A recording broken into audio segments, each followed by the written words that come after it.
have almost certainly heard the phrase, hell is other people. We print it on coffee mugs, stitch it onto t-shirts, and use it to cancel plans when we feel a little too socially drained to attend a party. But applying this famous quote to a preference for a quiet night in strips it of its original power. The philosopher who wrote those words was not talking about the mild annoyance of small talk. In 1944, Paris was operating under Nazi occupation. Strict military censorship meant writers could not openly publish radical or political texts. The French philosopher Jean-Paul Sartre needed a covert way to broadcast his complex ideas of existentialism to a public desperate for answers. His solution was to use the stage. He wrote No Exit, or Huis Clos, a short, single-set drama designed to smuggle his philosophy directly past the censors and into the minds of the masses. The literal premise of the play is deceptively simple. 3 recently deceased strangers are escorted into a room and told they are in hell. They brace themselves for fire, brimstone, and medieval torture devices.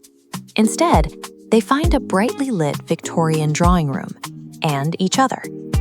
Jean-Paul Sartre engineered a perfect, inescapable psychological trap to demonstrate the most terrifying implication of his entire worldview. The physical room is meticulously designed for discomfort. There are no windows. There are no mirrors. The lights can never be turned off. The guests do not need sleep, and they realize they no longer even have eyelids to blink. There is zero physical escape from constant visibility. Take this bronze paper knife. Existentialism dictates existence precedes essence. Humans exist first, defining purpose later.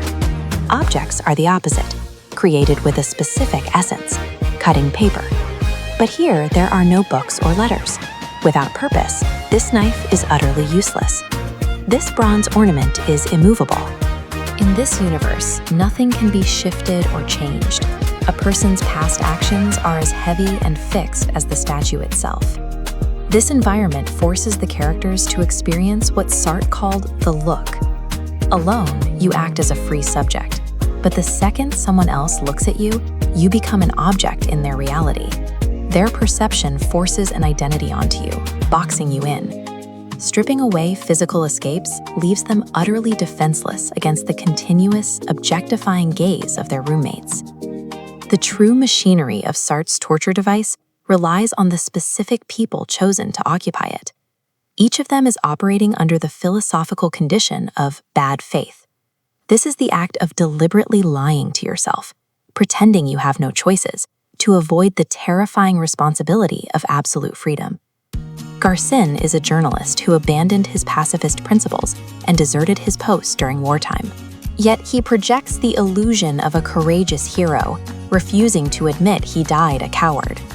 Estelle is a vanity case who murdered her child, refusing to see herself as a killer, requiring constant external validation, either from a literal mirror or a man's desire, to prove she is innocent and beautiful. Then there is Inez. She is a self-aware sadist whose manipulation led to 3 deaths. Unlike the other 2, she owns her cruelty. She refuses to lie about her own nature, functioning as the room's relentless, unyielding truth-teller. To maintain their illusions, Garcin and Estelle desperately need the others to play along. Garcin needs to be called brave. Estelle needs to be called beautiful. But Inez sees who they are, and the environment categorically refuses to provide them with mirrors or escapes to validate those lies. The inescapable clash of these incompatible psychological needs creates the torture. They are trapped in a closed loop, perpetually demanding validation from people engineered to deny it. Late in the play, the psychological pressure reaches a breaking point. Garcin begs for physical torture over the mental agony. He attacks the brass doorknob, rattling it frantically. And then, inexplicably, the heavy locked door flies completely open. The exit is right there. The dark, open void of the hallway waits for them. Yet nobody moves. Garcin backs away from the threshold. Estelle refuses to push Inez out. They all choose to stay in the room.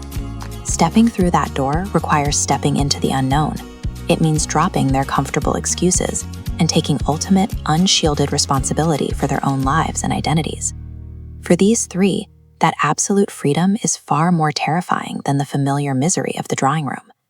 Looking at the open door, Garcin finally understands the precise design of their punishment. They don't need red-hot pokers or burning sulfur, because the other people in the room are already doing the devil's work. He summarizes the revelation in the play's iconic line, "Hell is other people."